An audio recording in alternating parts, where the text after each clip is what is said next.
A portion of this video is sponsored by HubSpot. This is my desk setup. It's where I work, it's where I create these YouTube videos, and sometimes it ends up being where I eat. So it's safe to say I spend a lot of time here, and in that time I've spent it testing different accessories, different layouts, and different tech trying to create the optimal desk setup. So I like to think that I have some understanding of what works. I mean, things are always changing, but these are some of my recommendations right now for a more productive desk setup. Let's get right into it. Alright, an easy upgrade for a desk setup is to invest in a proper keyboard and mouse, because these two devices are your points of contact with your computer. So it changes the way it feels to physically interact with your computer, but they can also add extra functions that can speed up your workflow. My current keyboard of choice is the EpoMaker P75. It has an all aluminium body, so it's a really heavy, solid feeling keyboard, and I think it's just an extremely satisfying keyboard to type on.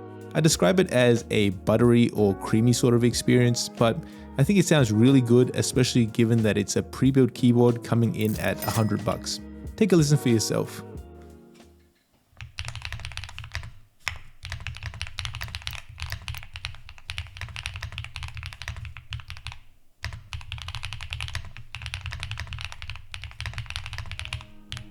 So it's a 75 key layout, which unfortunately for me means no numpad. It's definitely something that I miss, being someone who works with numbers a lot, so I do have a Bluetooth numpad that I use when I need to. The keyboard can connect up to 4 devices wirelessly via the shortcut keys, or via a cable. Paired with the P75, I'm using the Logitech MX Master 2S. This is a seriously sturdy mouse that I've been using for the past 5 years. I do own and use its successor, the 3S as well, but since the 2S is still working, it's my main mouse. That being said, the 3S is a decent upgrade over the 2S with a smoother and silent scroll wheel.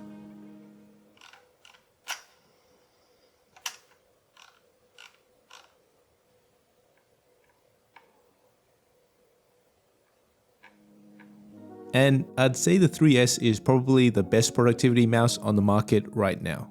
For me, it's really 2 features that make it stand out, those being the Smart Shift scroll wheel and the side scroll wheel. I kind of wish that side scroll wheels were more common, because horizontal scrolling makes it a lot easier to navigate around documents, spreadsheets, and timelines. For vertical scrolling, the Smart Shift scroll wheel automatically switches between stepped and stepless scroll, so you get the benefits of precision scrolling, but you can also quickly scroll to the bottom of something if you apply a bit of pressure. And overall, I'd say the scroll wheels are just tuned really nicely, like they just feel really nice to use. The MX Master line is definitely a more premium productivity mouse though.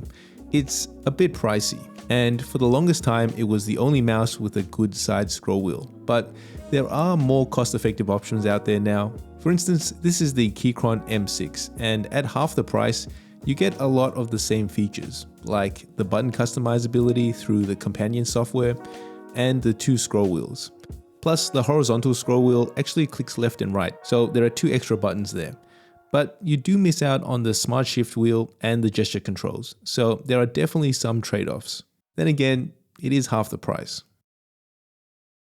Okay, this next item is a useful piece of gear, especially for anyone who does any kind of online meetings or even needs a lightweight studio setup.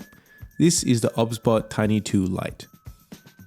It's a 4K webcam that sits on this 2-axis gimbal with some pretty interesting features like AI auto tracking and software controls.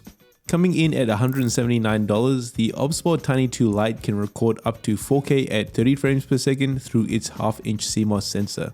And they're currently having a sale right now for 20% off, but you can use the code on screen for an additional 5% discount. Now, even newer MacBook webcams only record at 1080p, so this is a decent step up in resolution. And a bigger sensor also means a clearer image in low light situations.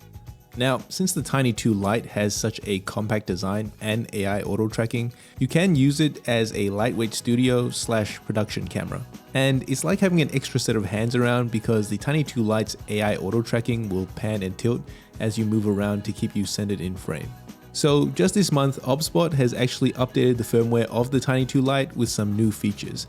So instead of tracking your face, it can now also track your hands, which is useful if you're showcasing a product, for example. And they've also added headless mode, which will allow you to track your body movements without showing your face. Now, because the camera has a 1/4 mounting hole underneath and is really lightweight, it means you can pretty much mount this anywhere. For instance, I've been toying around with using it as an overhead camera.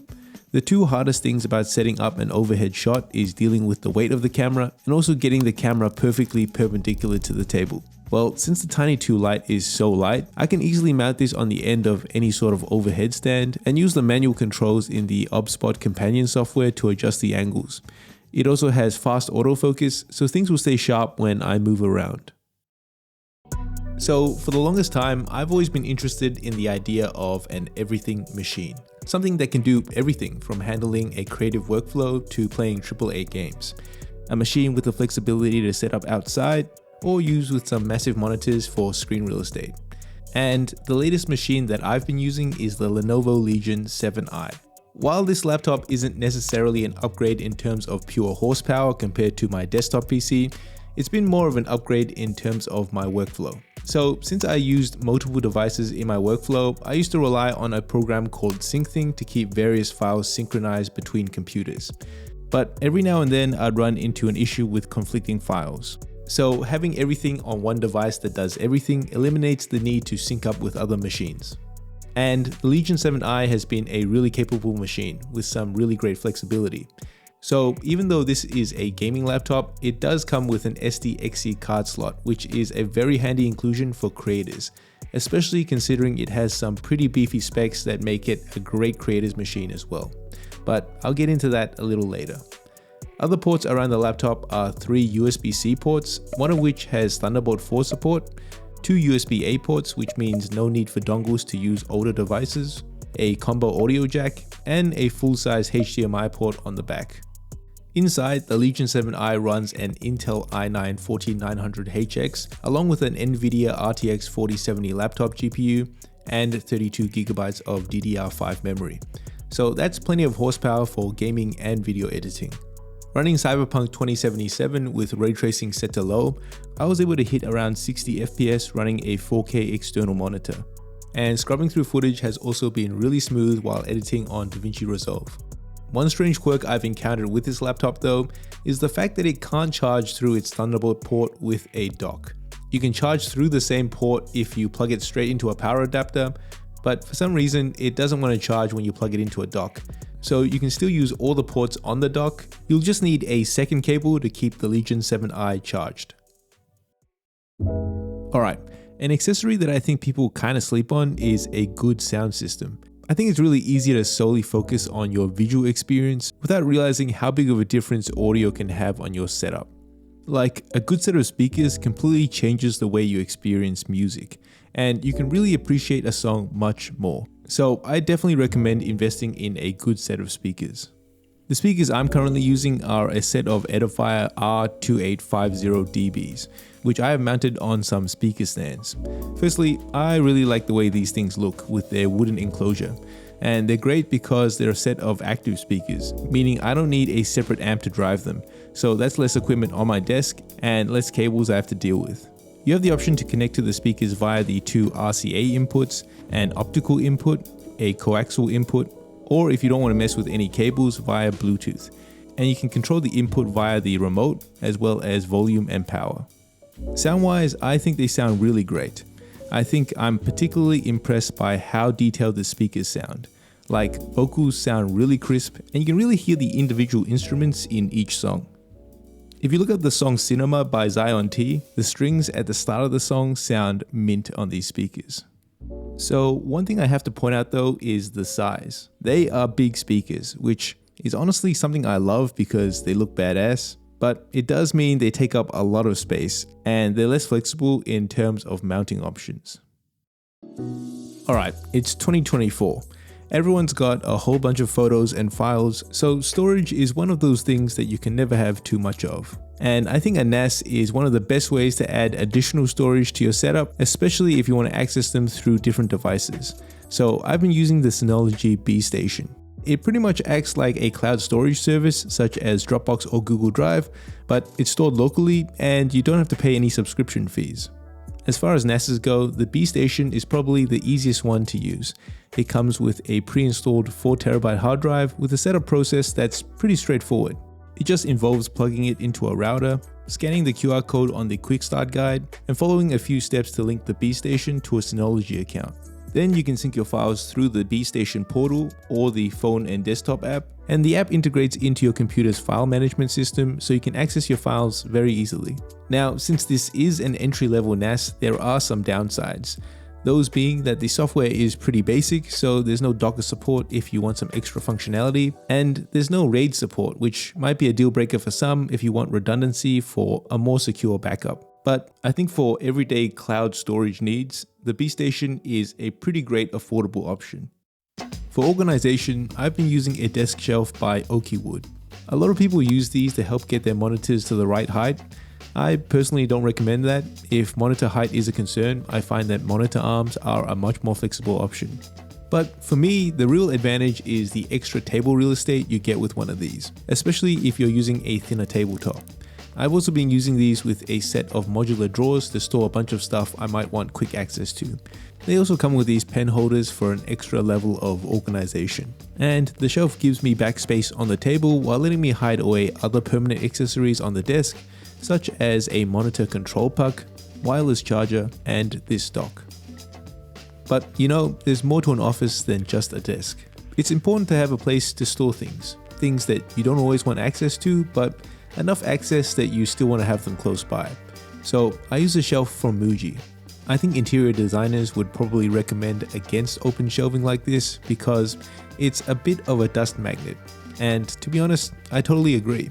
But I just think it's a great way to display some of the things that I think look cool, and there are ways to make managing the dust a bit easier. For example, getting a light colored shelf is an easy way to keep dust hidden because dust doesn't really show up on lighter colors.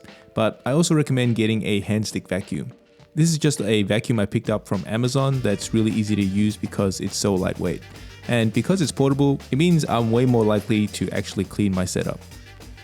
So the shelf is where I store all my stuff. And even though it was designed to fit 5 shelves, I ended up replacing one of these with a pegboard. Pegboards are one of the best ways to store lightweight items in a way that you can easily access.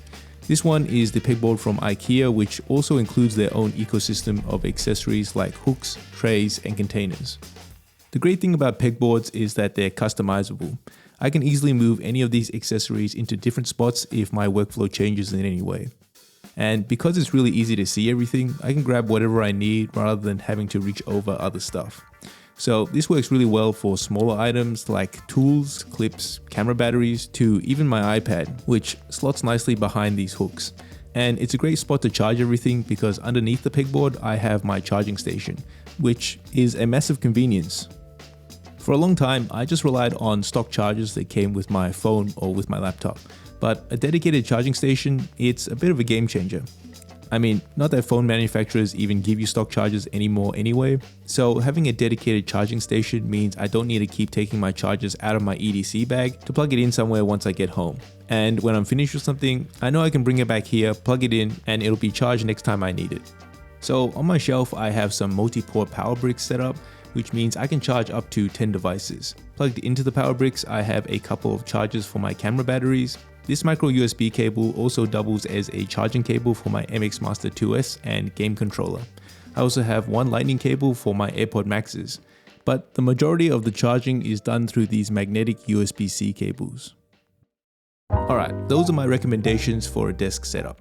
They're some of the things that I've been using in my setup that I think actually made a difference and made the space more functional. Let me know in the comments if you're going to incorporate any of this stuff into your setups, or let me know if you have any suggestions. And don't forget to like and subscribe. Alright, that's it. I'll see you guys next time.